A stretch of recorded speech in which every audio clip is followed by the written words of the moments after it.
Howdy, students. This is Mr. Rush, and this is my voice for this afternoon. Now, what we're going to do is we're going to go over what's called Reconstruction. I went over a little bit of it with you last week, but let's just go over a little bit more. This is going to take a little while. You know, we went from 1865 to 1950. That's a long time.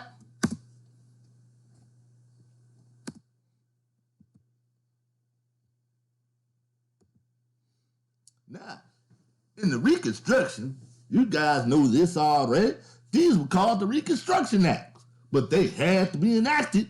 That means the people had to go in there and try to make them actually do these laws. That's as crazy as it can be. Why them boys down south didn't want to try none of that, so they just kept on moving.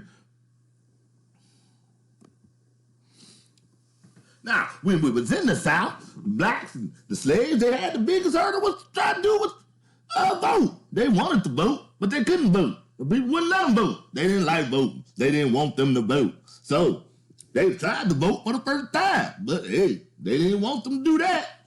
The blacks also needed a place to live. They didn't want them to live nowhere.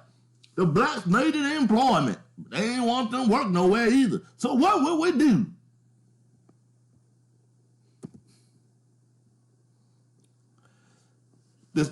The Confederate States, which was the South, they had to rejoin the United States. They weren't just states no more. They went in war with us. They sitting up there fighting us. So why are they states? So now they say they're going to be states again. So they want to rejoin the states. As you can see right here on this map, they all rejoined at the latest times that they wanted to. They didn't want to do a lot of things, but because they had to do some stuff to rejoin them states. They didn't want to do the stuff to rejoin the states because they said, hey, we went to war with y'all. We don't want to rejoin y'all. But they had to rejoin us because they was going to starve and die. So the first thing they had to do to rejoin the United States was establish what's called the Freedmen's Bureau. The Freedmen's Bureau is really important amongst African Americans because, hey, that was the only way we was able to get houses and things of that nature. They established fair contracts between blacks and whites. And the other way to be able to come back into the United States, you had to abolish old slavery. Oh boy, they were mad at that. They threw the black codes that they gave.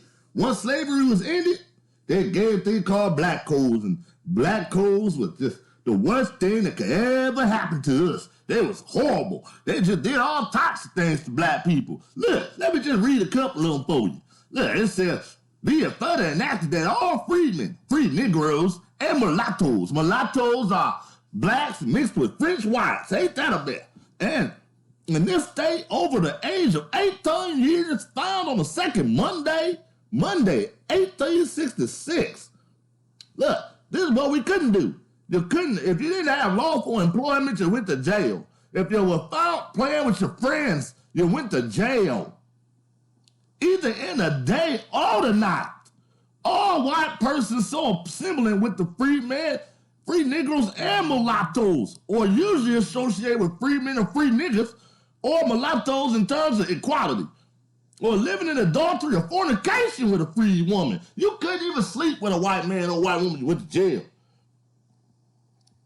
Therefore, you shall be fined in sum and not exceeding. In the case of a freedman, free Negro, or mulatto, $150, which is a lot of money back then, considering they was making 25 cents an hour.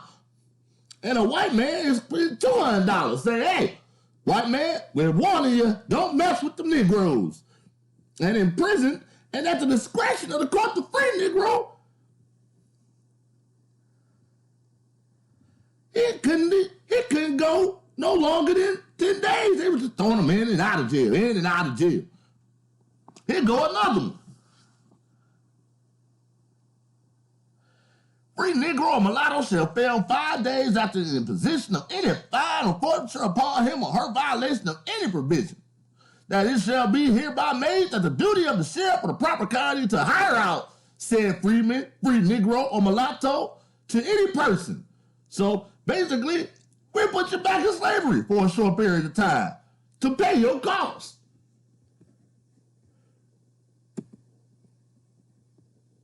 They also couldn't vote. They would do all types of stuff to stop them from voting. Look at this. Poll tax, literacy test, fraud, intimidation, all turned African Americans away from the polls. They did not want them to vote, because if they voted, they would vote people in that they liked.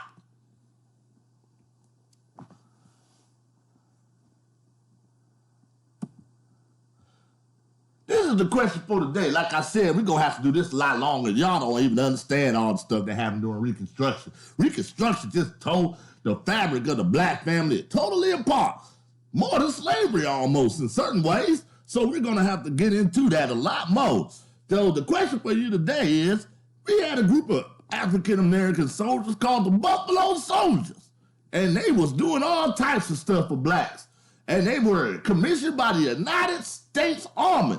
What did they do? Damn, let me know in 3 sentences. Were they important? Maybe they weren't important. Let me know. If you know, then you know. If you don't, then you don't. But either way it go, let me know.